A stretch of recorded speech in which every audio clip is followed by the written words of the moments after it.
በእኔ ስም ሰዎች የጥንቆላ ስራ እየሰሩ ስለሆነ ልጆቼ አይነ ጥላ በስራችሁ፣ በትዳራችሁ፣ በገንዘባችሁ፣ በንግግራችሁ መተት እንደተላከብን እንዴት እናውቃለን? መተት የተላከበት ሰው እኔ ስውሯ ማርያምን አላውቃትም። ይህ እንግዲህ ገዳም ከሆነች ሰው ይሂድ፣ እኔ ግን ስውሯ ማርያም ሂዱ ምናምን ሂዱ አላልኩም። 2-3 ሰዎች ምዕመናን መርጌታን አገናኙኝ እያሉ መደወላቸው ከዛሬ 3 ቀን በኋላ ነበረ የመዝሙር ምርቃት ቢሆን ግን እንዳይመረቅ ከበላይ አካሎች ታግዷል። ፕሮፋይልን ቀይረ ጥቁር የምታደርግ ጨለማ ውስጥ የምትቀመጥ ከሆነ ምኑን አገልጋይ ሆንክ ወንድም አለ። ገና እኮ ብዙ ይመጣል። ገና አንገታችን ላይ እኮ ሰይፍ ይቀመጣል። እስኪ ይሄንን አደገኛ ቪዲዮ አንድ ጊዜ አድመጣን እንመለስ። ቆራቢ ነኝ ምናምን ግን በጣም ያስቸግረኛል ከምነግርሽ በላይ። ከዛ ያንን ካደረኩኝ በኋላ የውስጥ ሰላም የጥንቆላ ስራ እየሰሩ ስለሆነ ልጆቼ አይነ ጥላ በስራችሁ፣ በትዳራችሁ፣ በገንዘባችሁ፣ በንግግራችሁ ምዕመናን ግልጽ ማድረግ አለብኝ ብዬ አሰብኩ። መተት እንደተላከብን እንዴት እናውቃለን? መተት የተላከበት ሰው እያሉ እኔ ያላልኩትን ኤአይ የሚባል ቴክኖሎጂ አለ።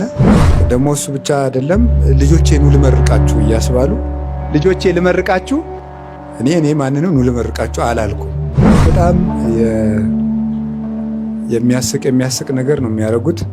ደግሞ ጭራሽ ምን እያደረጉ ነው?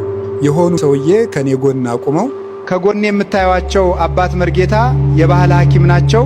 እጅግ በጣም የብዙ ሰዎች ችግር በባህላዊ ጥበብ እየፈወሱ እየሰሩ ናቸው። እንዲያው ከፈጣሪ በታች ፈውስን ይሰጧቸዋልና በማቀናበር ማለት ነውና በጣም ትጠቀሙበታላችሁ፣ እድላችሁን ያቀኑላችኋል እያሉ እኔን እያናገሩ ስውሯ ማርያም ሂዱ፣ ስውሯ ማርያም የተመኛችሁትን ሁሉ ታሳካላችሁ፣ መከራን ሐዘንን አታሳያችሁ። እኔ ስውሯ ማርያምን አላውቃትም። ይህ እንግዲህ ገዳም ከሆነች ሰው ይሂድ፣ እኔ ግን ስውሯ ማርያም ሂዱ ምናምን ሂዱ አላልኩም። አንዳንድ ጊዜ ያስለቅሱኛል እና በጣም የሚያስደንቀው ግን ምንድነው 2-3 ሰዎች ምዕመናን መርጌታን አገናኙኝ እያሉ መደወላቸው።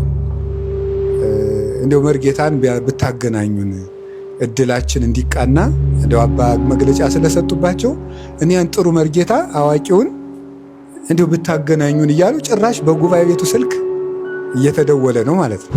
አንዳንዱ መስተፋቅር አድርጉልኝ ላይ በግሌ ስሰደብ መልስ አልሰጥም። ግን የቤተ ክርስቲያን ትምህርቱ ነው ብዙዎችን እየጎዳ ስለሆነ በዚህ ጉዳይ ላይ መልስ መስጠት ተገቢ ነው። ትምህርት ምልክቷን ምናምን እየተጫናችሁ ምናምን እያስባሉ የመስቀል ምልክቷን እየነካችሁ አሜን ብላችሁ ጻፉልኝ፣ እጸልይላችሁ። መስቀል ምልክቷን እየነካችሁ አሜን ብላችሁ ጻፉልኝ። በኑሯችሁ ፈተና የበዛባችሁ፣ በትዳራችሁ ሰላም የራቃችሁ ሱሯ ማርያም ጎዶሏችሁን ትሙ አሜን በሉ ሲባል እዙ እየተከተለ አሜን በኮሜንት ማለት ነው። አሜን እንዴ ዝም ብሎ አሜን እንደዚህ ተደርጎ በእግዚአብሔር ሕዝብ ላይ አይቀለድም። በጣም ነውር ነው። ሲጀመር እኔ እንዲህ ያለ ነገርን እምቃወመው ነገር ነው። የቤተ ክርስቲያን አስተምህሮም አይደለም በእውነት ማለት ነው። የኔኑ ካባ አድርጎ የኔኑን መስቀል አስዞ አንዳንድ ደግሞ ያላስኩትን መስቀልም ያስዛሉ። ያለ መቁጠሪያም ሌላ መቁጠሪያ ያስዙኛል። እንደፈልጉ ያደርጉት። ሁሉ ነገር እድል ነው። ማግኘት እድል ነው፣ ማጣትም እድል ነው። ለመሆኑ እድል የሚባል ትምህርት መጽሐፍ ቅዱሳዊ ነው ወይ ሲባል አይደለም። እድል የሚባል ትምህርት በቤተ ክርስቲያን የለም። 4 ነጥብ። ልጆቼ አባ ገብረ ኪዳን ነኝ። ይሄ የኔ የቲክቶክ አካውንት ነው። ፋሎ እያረጋችሁ ቤተሰብ ሁኑ። እኔ በግሌ አባ ገብረ ኪዳን የሚባል ዩቲዩብ የለኝም። አባ ገብረ ኪዳን የሚባል ቲክቶክ የለኝም። አባ ገብረ ኪዳን የሚባል ፌስቡክ የለኝም። አባ ገብረ ኪዳን የሚባል ምንም ሚዲያ የለኝም። የኔ አይደለም ማለት ነው። ስለዚህ የግሌ ሚዲያ እስከ ወደፊትም እስከምሞት አይኖረኝም። ይሄ ፈውስ መንፈሳዊ ሚዲያ የሚባለው የጉባኤ ቤቱ ነው። አሁን የኛ የጉባኤ ቤቱ ሚዲያ ፈውስ መንፈሳዊ 90 ቂርቆስ 4ቱ ጉባኤ የሚለው ነበረ የመዝሙር ምርቃት ቢሆን ግን እንዳይመረቅ ከበላይ አካሎች ታግዷል። ለምን ይሄ እንደሚሆን አላውቅም፣ ግን እግዚአብሔር ቃል አለው። ይህ ቪዲዮም ለታሪክ ይቀመጥ። ስለ ማርያም ብዬ ነበረ አዳራሽ ኪራዩን ያገኘሁት። እግዚአብሔር በሚያውቅ ለማኝ እያሉኝ ነበር። ለዓላማዬ ስል ዝቅ አልኩ፣ ተሰደብኩ። ለማኝ ይሁን ችግር የለም ዋረድኩ፣ ዝቅ አልኩ። አሁንም መልሴ ክፋት አይደለም። እግዚአብሔር አባቴ አንባዬ እስኪያልቅ ያለቀስኩለት ጌታ ማርያምን ደረቀ የለም። አሁን ህይወቴ ተበላሽቷል። እንኳን ደስ አላችሁ ለክፋት የተሰለፋችሁ ወንድሞች። አይዲ አልቋል። መታችሁ አሳስሩኝ። ምክንያቱም ከአይዲ ከመኖሬ ህልውና በላይ ለአልበሙ ነው የሰጠሁት። የለኝማ ብቻዬን ነኝ፣ ሰው የለኝማ። ከጎኔ ሆኖ አለው የሚለኝ ሰው ማንም የለውማ። አሁን አንድ ነገር አለኝ። እግዚአብሔር ጤና ሰጥቶኛል። ምን ያህል የሚሰብር ምን ያህል ቢጎዳ፣ ምናልባት ይሄንን ህመም መቋቋም እንድችል መጀመሪያ ላይ አባቴ ሰባብሮ አስተኛኝ። ቆስዬ ብዙ ቁስሎችን ተሸክሜ ለምጄዋለሁ። ይሄንን መቀበል አይከብደኝ። ለ2 ዓመት ዋጋ የከፈልኩበት አልበም ከ3 ቀን በኋላ ነበር ምርቃት። ዛሬ ግን በእንባ እግዚአብሔር ይመስገን። ይኸውላችሁ አሁን እኔ አንድ ነገር ልላችሁ እፈልጋለሁ። እግዚአብሔር እንድሰራ ጤና ሰጥቶኛል። መስራት እችላለሁ። አሁን እንደገና መሬት ልሼ ልነሳ እችላለሁ። ግን መነሳት የምችለው ጊዜን፣ ገንዘቤን ሙሉ ለዚህ አልበም ኢንቨስት ተደርጎ ምንም ነገር የለኝም። ቤት ውስጥ ያሉት የስቱዲዮ እቃዎች እቃ አይደሉም፣ ደም ናቸው። እንባ ታውቃላችሁ፣ እንባ ደም ናቸው። እነዛን እቃዎች ኢትዮጵያ እንዲገባ አድርጉ። እኔም ወደ ሀገሬ ልሂድ፣ ብቸኝነቱም ይብቃኝ። በቃ እንኳን ደስ አላችሁ፣ ተሸንፌላችኋለሁ። በቃ ከዚህ በላይ ነው አልችልም። በቃ ብቸኝነቴን አምኜ ተቀብያለሁ። ግድ የለም በቃ ችግር የለውም። እሺ ለማተቦች ግን ጤነኛ ናችሁ? ማተብ ብቻ ማረጋቸውን እንጂ እኮ የቤተክርስቲያንን ስርዓት መከተልን አታውቁም። ይህ ወንድማችን እንግዲህ አዲስ ዝማሬ አውጥቻለሁ ተከለከልኩ ብሎ በሚያለቅስበት ሰዓት ኮሜንት ላይ የተለያየ እንትን የምትናገሩ አላችሁ። ልቀቀውና እኛ እናይልሃለን ዩቲዩብ ላይ እንዲያርገው ምናምን የምትሉ ሲጀመር ቤተክርስቲያን የራሷ የሆነ ዶግማቱ ፊት ቀኖና አላት። ከነዚህ ያፈነገጠ ዘማሪ አይባል። እንግዲህ ይሄ ሙዚቃ አይደለም የምንሰማው። ልጁ በተደጋጋሚ የሚሰራቸው ዝማሬዎች ትክክል አይደሉም። አዎ አሁንም ደግሞ ለምን ተከለከለ 2 ቀን 3 ቀን ሲቀረው ለምትሉት ለምን 1 ሰዓት አይቀረው? አንድ አባት በሚያይበት መንገድ ትክክል ካልሆነ አልሆነም ነው። እንኳን አባት እኔ ራሱ ልተች እችላለሁ። ለምሳሌ ዝማሬያቸው ትክክል ካልሆነ አልሆነም በቃ። የሚዘምረው ዝማሬ በእውነት ለመናገር ወደ ተሐድሶ ይሄድ ነው የዚህ ወንድማችን ዝማሬ። ስለዚህ ያወጣውን ገንዘብ ደግሞ እንዲታገዝ እንትኑ እንዳይል ሊደረግ ይችላል እንጂ እሱ በቃ ለሞራሉ ተብሎ እሱ ዝማሬ ስለወጣ ስንት ድምጽ ኖራቸው ገንዘብ ሳይኖራቸው ሳያወጡ የቀሩ ልጆች የሉ አሉ እኮ። ስለዚህ ደግሞ እናንተ እንደፈለጋችሁ ቤተክርስቲያን የምትችፉበት እንትን የምትሉበት ነገር የለም። እኔ አሁን የዚህ ልጅ ዝማሬ መከልከሉ እንደውም እኔ በጣም ደስ ነው ያለኝ። ምክንያቱም ልክ አይደለም ከበፊትም ጀምር አንድ ቀን በሱ መዝሙር በሚዘምራቸው እንትን እንኳን አድርጌ ሰርቻለሁ። ለምሳሌ እኔ እንኳን የማላውቀው መመኑ ማለት ነው። እና ለማወቅ ለምን አትጥሩም? ለምን እንዲህ ሆነ ብላችሁ እይይ ትላላችሁ? አባ የሆነ ዲያቆናቶችም ይሁኑ ምኖችም በቃ የሆነ ነገር ፈልገው በዛ በቤተክርስቲያን ስም ገብተው ጥቅም ካላገኙ እንደገና መልሶ ማለቃቀስ፣ እንደገና ደግሞ የሆነ ነገር መተቸት፣ እንደገና እንትን ማለት ነውር ነው። ሁላችንም እንደ በግ አንነዳ፣ በነፈሰበት አንንፈስ። እውነት ለመናገር ይሄ ዝማሬ መከልከሉ የዚህ ልጅ ለብዙ ትውልድ ለሚመጣው ትውልድ ያድናል። ይህ ፋይል ብዙ እንደ ምን ሆናችሁ ነው? ከሁሉም በላይ እኮ ትልቅ ትምህርት ትልቅ ይዘት ያለው እኮ ዝማሬ ነው። ማንም ሰው ስለ ስብከት አሁን ብዙ አይሰማም፣ ዝማሬ ግን ሊሰማ ይችላል። እና ይሄንን ነገር ዝም ብላችሁ አትነዱ ለማለት ነው። ኦርቶዶክስ ቤተክርስቲያን ቲክቶክ ላይ አይደለም ያለችው፣ ቲክቶክ ላይ አይደለም ያለችው። ወንድማችን በጣም ተሳስተሃል። በጣም ተሳስተሃል። ቤተክርስቲያን ሄደህ ይቅርታ መጠየቅ አለበት። ካለበዚያ ግን የቤተክርስቲያን ዱባይና ኢምሬት አካባቢ ያላቸው ቤተክርስቲያን ይሄ ልጅ መወገዝ አለበት። እንደ ቤተክርስቲያን አስተምሮ እየሄደ ስላልሆነ ማለት ነው። ዘማሪ ተብሎ አንድ ዘማሪ ነኝ የሚል የቤተክርስቲያን ዘማሪ ነኝ የሚል ሙስሊም ቤት ሄዶ አባቶቻችን ሲከስ፣ ሙስሊም ቤት ሄዶ ቤተክርስቲያንን ሲከስ ያንገበግባል። አልተማርክም ወንድማችን፣ ትምህርት አልወሰድክም፣ ኮርስ አልወሰድክም፣ ቤተክርስቲያን ምን እንደምታስተምር አታውቅም። ቤተክርስቲያን ዶግማ፣ ቀኖና፣ ትውፊት የሚባል ነገር እንዳላት አታውቅም።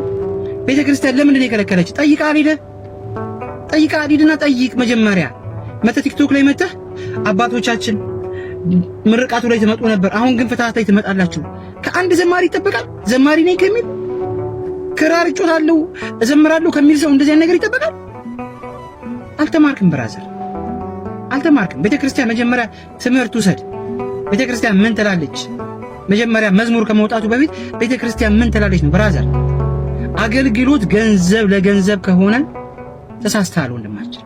አገልግሎት ምስጋና፣ አገልግሎት መንግስተ ሰማያትን መውረሻ።